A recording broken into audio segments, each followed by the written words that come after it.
I'm Stephanie. This is the first granddaughter. She always told me that. So many people have captured so much of what made her special. And I was thinking about one of the things when Mark and I got married, one of the things he would always talk about is how remarkable my grandparents were, and what stood out to him was how and how everything was an adventure. And we still have those silly things. There's a new flavor of something at the store, and it's exciting. There is a beautiful sunset. There is a day that we get to go somewhere and just go on a walk and just be together, because that's what it would all come back to. Is that the important thing is that we were together. And then whatever we were doing was special because we were doing it together.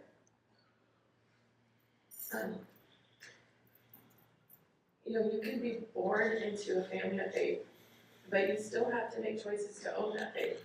And that's what I think my grandma taught me. Is what that meant to not, to have your own relationship with the Lord, to grow, to constantly be growing. She was always learning. She was still learning. She was almost 90 years old, and she remained teachable. And I guess as a woman of faith, to love the Lord and love each other, and what that looked like, and how, for me, what that meant. You heard Grandma moved around, she did things. We moved around, and she taught me to bloom where I was planted, to trust the Lord, to make my path and make my steps, to not have to figure everything out, to not have to know everything, because that wasn't what I was supposed to be doing. And just keep going on.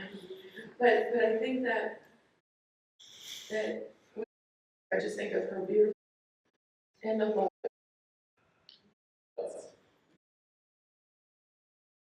Pleasure. I'm probably the youngest of the grandchildren. I just want to say she was adventurous and she was always smiling. And I think she'd like us to smile today too, even though she's gone. And my dad told me that the time we have as a family together is we should cherish and love it. And I think she loved all of us. It's a bit short, but.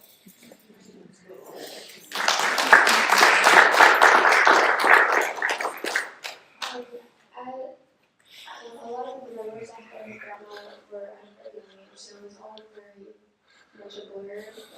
But hearing all these stories of Grandma made me think of, wow, I had a really cool Grandma, and I wish I got to know more about her.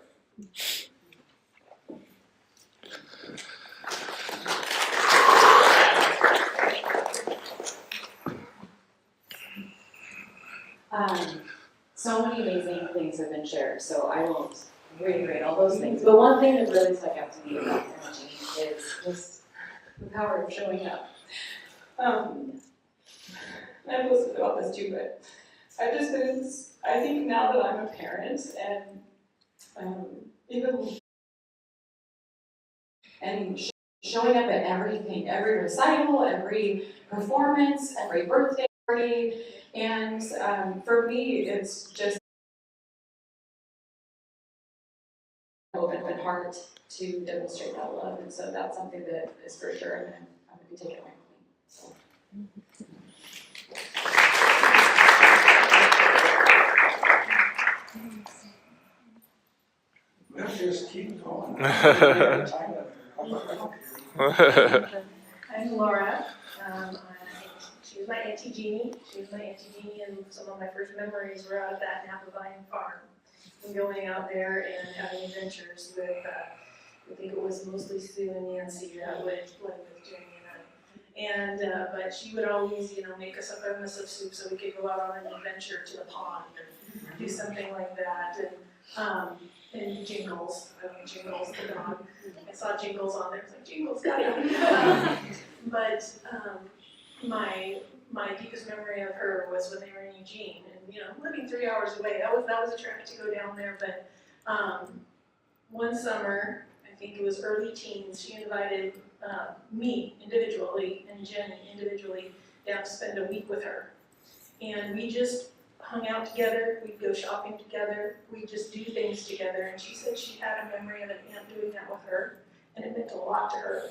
So she wanted to make that gift for my sister and I. And honestly, that was, to have, your aunt has 6 kids and grandkids and stuff. For her to make time for a week one-on-one with you, that's pretty darn special. And it really kind of tells who she is. And it's like, I want to make this for Laura, I want to make this for Jenny, I want to have, because when you get together, I don't know if you guys know, for family reunion, when you have 6 kids and then those kids have, she has 6 kids, our family reunions were big, you didn't really get a whole lot of chance one-on-one with people. And so for her to make that effort at an early age, so it was before we were on our crazy, teens and high school going on, with our life, we had just a sweet moment, a sweet week in the summer that we got to spend with her. So I always cherish that. And her thought to do that, to just think to do that, was just amazing. That was the number 2. If you love someone, show it.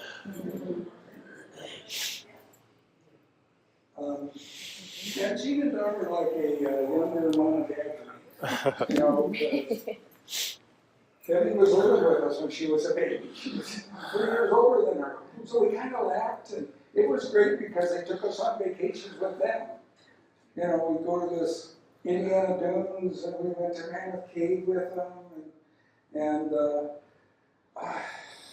thing that struck me to the very end was how she loved little children. And Dawn too, in the townhouse, and Candy in the backyard, in that little Mexican community. They would get all the Mexican kids to come over and set up a little pond, and she put rabbits and chickens in there, even though it was illegal. Just to attract the kids and all kinds of toys. And to the very end, when she moved into Tabby's place, there were 2 little boys that ran around the place whose moms worked there. And they loved Jean because they would go up to her and she would give them a little piece of candy or a little piece of toy that she bought. But that just made her smile. Even when she lost most of her teeth, she smiled anyway. One of the times that she wanted me to take her shopping to the pet store to get a fish and a fish bowl for those boys.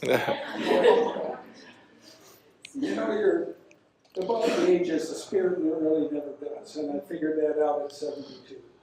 Is that the me when I was 3 years old is the same me as it is now.